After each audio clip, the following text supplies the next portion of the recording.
जय श्री माता जी।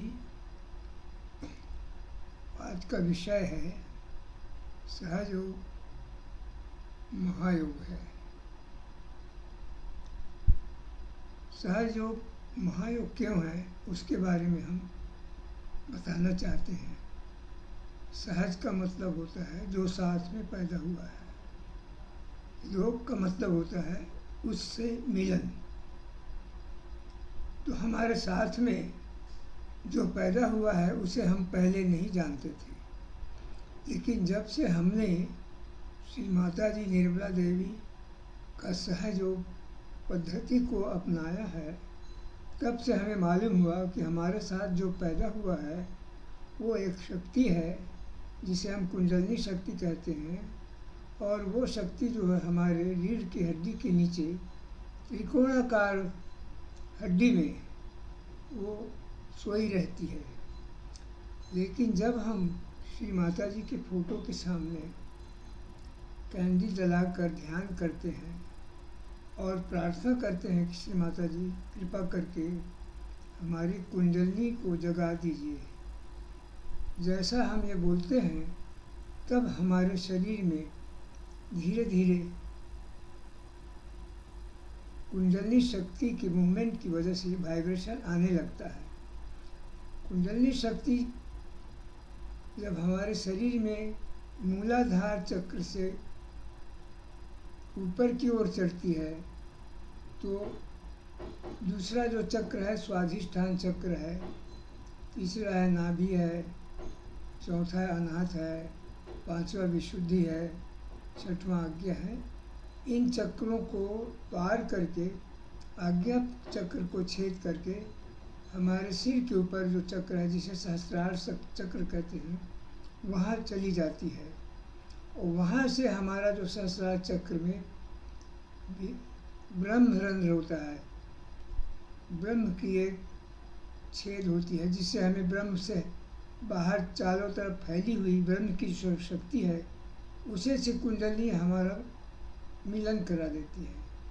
तब हम पूरे चारों ओर फैली हुई विश्व में वो जो शक्ति से हमारा संबंध हो जाता है, कनेक्शन हो जाता है या योग हो जाता है।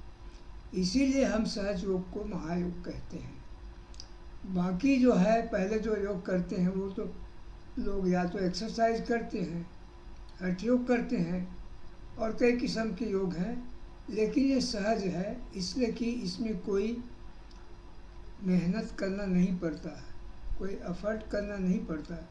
जैसे आप अपनी शुद्ध इच्छा से प्रार्थना करते हैं कि माँ हमारी कुंडलिनी को जागृत कर दीजिए, और हमारी यही इच्छा ही रहती है कि सचमुच हमारी कुंडलिनी जागृत हो, तो यह शक्ति जो है जाग जाती है और हमारा संबंध ईश्वर की चारों ओर फैली हुई प्रेम की शक्ति से जोड़ देती है। इसीलिए सहयोग को महायोग कहते हैं, क्योंकि इतना सरल में सिर्फ इच्छा मात्र से जो जाग जाती है वो, इसलिए उसे महायोग कहते हैं। आज के लिए इतना काफ़ी है। धन्यवाद। जय श्री माता जी।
जय श्री माता जी।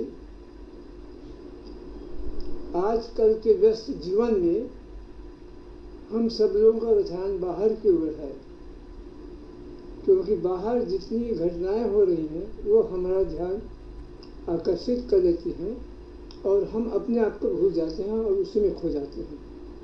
मगर हम कहते हैं कि उसमें न फंसो, आप अपनी ओर नज़र रखो, अपने आप को देखो, अपने शरीर को देखो, मन को देखो, बुद्धि को देखो और अपने अंदर देखो आपके अंदर क्या चल रहा है। क्योंकि जो बाहर जो आप देखते हैं तो आपको परेशान करता है, लेकिन आप जब अंदर देखोगे तो आपको पता चलेगा कि आप को परेशान बाहर नहीं कर सकता, आप अंदर से परेशान ही हैं। आपकी स्थिति ऐसी है कि आप बाहर में जो कुछ हो रहा है उससे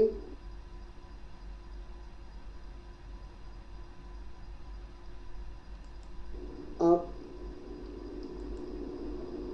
उससे आप अपने आप में तकलीफ महसूस करते हैं। इसीलिए हमारा कहना है कि जब हम अपने बाहर देखते हैं, अपने अंदर देखते हैं, तो हम जानते हैं कि हमारे अंदर क्या क्या कमी हो गई है, क्या क्या खराबियाँ आ गई हैं हमारे शरीर के भीतरी अंगों में, जिसकी वजह से हम लोग परेशान हैं, चिंता है, स्ट्रेस है। तो ये सब जो कुछ भी होता है बाहर की वजह से आता है। जब वहाँ से हम बाहर से अपना ध्यान हटा लेते हैं और अपने अंदर ध्यान रखते हैं